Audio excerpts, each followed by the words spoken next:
Caravane, bien sûr, avec Raphaël sur France Bleu Nord. Un camping-car maintenant. Ah ouais.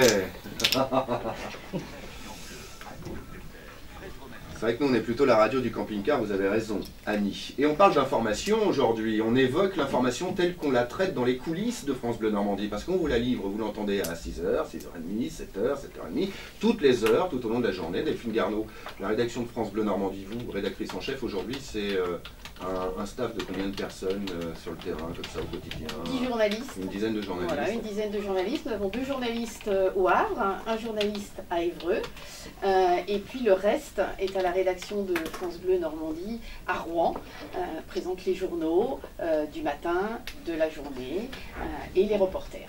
Voilà. Et le week-end aussi, donc c'est pas énorme. Jean-Claude est avec nous, au bout du fil. Bonjour Jean-Claude, soyez bien. Bonjour Jean-Claude. Bonjour Rapidement, parce Jean-Claude. qu'il y a beaucoup de monde. 89 ans, Waouh. Oh, Oh, bon, vous êtes tout jeune. de retraite et malvoyant. Ah, on n'est pas, d'accord. Pas de journaux, pas de télé. Donc du coup, la radio, c'est important pour vous. Voilà. Et même la météo est souvent juste. Ah. Alors nous la météo, c'est on se contente de vous la redonner telle que Météo France nous la fournit. la source c'est Météo France, puisqu'on Voilà. parlait des sources d'information. Ce que j'ai entendu tout à l'heure.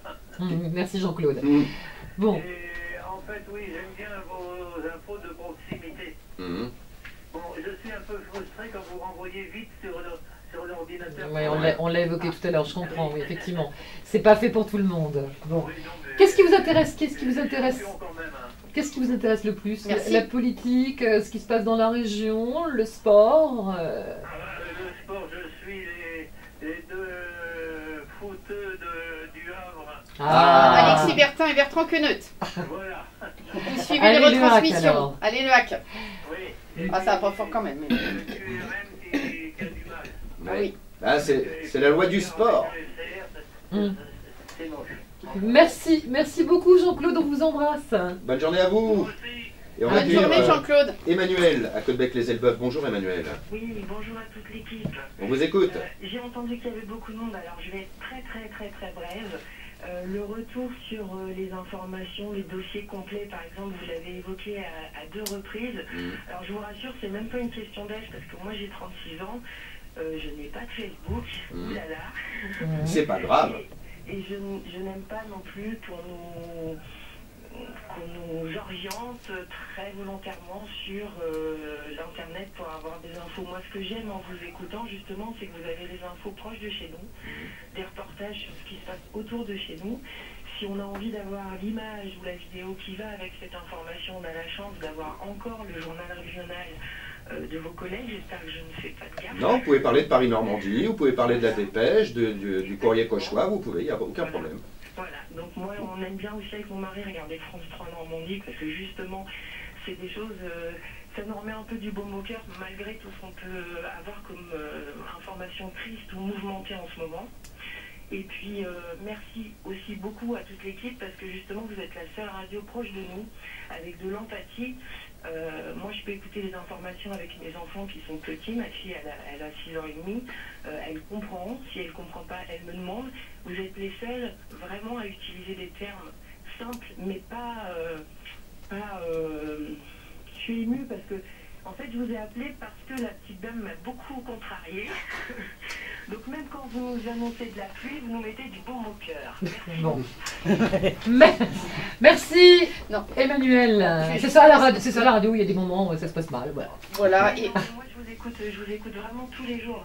C'est pas pour faire de... Mais parfois, il est possible qu'on fait des erreurs et qu'on ait mal interprété aussi, Delphine. oui, tout à fait. On peut Dans faire le des erreurs. ton, Après, dans il le faut choix des dire. mots, dans la voix. Voilà, il faut savoir qu'on Mais on peut improvise pas aussi nous parfois, accuser surtout vous, d'inhumanité. Annie, plus qu'à la rédaction. Mais c'est vrai qu'on improvise, qu'on est des fois on est des gens, voilà, dans le naturel. Tout à fait, vous avez raison. Et puis, ce qu'il y a de bien avec un média vocal entre guillemets, c'est qu'on a l'intonation qu'on n'a pas forcément dans les journaux, dans l'internet, encore une fois. Et là, c'est du vif, c'est du nature, c'est des gens, effectivement, vous êtes comme nous, quoi. Enfin, je veux dire, Oui. c'est d'informations brutes, nature, et c'est pour ça qu'on tout cas pour moi, c'est pour ça qu'on aime écouter cette radio-là. C'est pas pour en faire des caisses ou attendre que tout le monde il est beau, il est gentil, non. Et puis, des infos, Delphine, oui. il y a beaucoup de fantasmes autour du journaliste. On entend beaucoup parler du journaliste à la solde du pouvoir. Il y a beaucoup de choses comme ça qui se disent. L'Élysée ne m'a jamais appelé personnellement. Non, mais globalement, ce métier, vous essayez de le faire de manière honnête, tout simplement, et de retranscrire l'information. Parce qu'on parlait des sources d'information, on se réunit tous les matins à 9h15. En ce moment, là, ils y sont. Voilà, alors ils sont descendus. Ils vous attendent, là, oui. On se réunit à 9h15, de 9h15 à 10h, et on détermine les sujets qu'on va traiter dans la journée, avec toutes les sources que j'ai évoquées tout à l'heure, donc les auditeurs, les confrères, les institutionnels, les rendez-vous, etc. Et là, on voit ce qu'on va traiter en fonction du nombre qu'on est, de l'importance qu'on attribue au sujet. On pense toujours à l'auditeur. Qu'est-ce qui peut intéresser notre auditeur, qu'il soit au Havre, qu'il soit à Évreux, qu'il soit à Rouen, qu'il soit à Dieppe. Voilà. L'idée, c'est comment on va le capter, comment on va le garder, et qu'est-ce qu'on peut lui offrir en radio. Voilà. Et parfois, il y a des choses qui sont effectivement des bonnes histoires, des belles histoires qui donnent le sourire, comme cette maman qui a accouché, ça s'est passé sans problème sur le rond-point de la Motte. Et puis il y a des histoires plus compliquées qu'on est amené à raconter, des faits divers, etc. Mais jamais, là je reviens parce que je sais que ça a choqué beaucoup d'entre vous, jamais on se réjouit. On est effectivement des êtres humains, jamais on va se réjouir. On a des familles, on a des enfants, on vit dans la même ville que vous, dans la même On a des êtres chers qui sont disparus et qui nous manquent, et on sait ce que c'est que la mort. Et voilà, bon. Merci beaucoup en tout cas Emmanuel, et belle journée à Côte-d'Ac-les-Elbeuf. Bonne journée Emmanuel. Merci de votre fidélité. Rapidement, parce que malheureusement, on arrive, c'est ça la radio. Non mais je reviens quand vous voulez, ça me fait tellement plaisir de parler, c'est vrai. Vous restez pas à la cuisine, Delphine? Non, parce que la cuisine, alors c'est pas du tout mon truc. Et là, franchement, vous aimez manger, je vais me décrédibiliser totalement, donc c'est pas l'objectif. Allez, on va quand même. J'aime bien manger en revanche, ouais. Parce que vous savez que c'est ce que disait Isabelle en arrivant tout à l'heure, notre auditrice en studio, que notre principal outil de travail en radio, c'est la pendule. On est à la bourre, donc très rapidement, on va dire bonjour à Robert, peut-être même au revoir. Robert, qu'est-ce que vous avez... Robert et Laurent qui sont encore avec nous. Robert et Laurent qui sont nos auditeurs qui étaient en studio depuis 6h ce matin avec nous. Comment vous avez vécu cette matinale, l'information, l'approche de l'information, les coulisses de France Bleu, comment est-ce que ça vous a... qu'est-ce que vous avez ressenti? Alors j'ai un gros défaut, je suis curieux de tout. Et ce qui m'intéresse, moi, c'est d'une part la diversité dans l'information et d'autre part la rigueur. Et justement, c'est ce que j'ai le plaisir de vivre tous les jours avec France Bleu. Et j'ai été ce matin particulièrement impressionné par la façon dont travaille Michel Jérôme. Pourquoi? Parce que il est précis, il a des changements de ton incessants qui lui permettent de garder l'attention de l'auditeur. Et franchement, moi, ça m'a très très marqué. Je pense qu'au bout de 3 heures comme ça, il doit être mort. Ah bah il est fatigué là, hein. Là il est parti c'est difficile le métier de matinalier, qu'on soit animateur, technicien, journaliste, hôtesse d'accueil, parce qu'elles sont là aussi à partir de 6h le matin. Laurent, il est arrivé hier. Laurent, vous êtes arrivé hier pour suivre la fabrication de l'info chez nous. Alors votre réaction? Oui, alors j'ai été plongé carrément dans l'immersion totale de France Bleu. C'est impressionnant. Votre travail, c'est jamais pareil. Vous imaginiez pas ça comme ça? Non.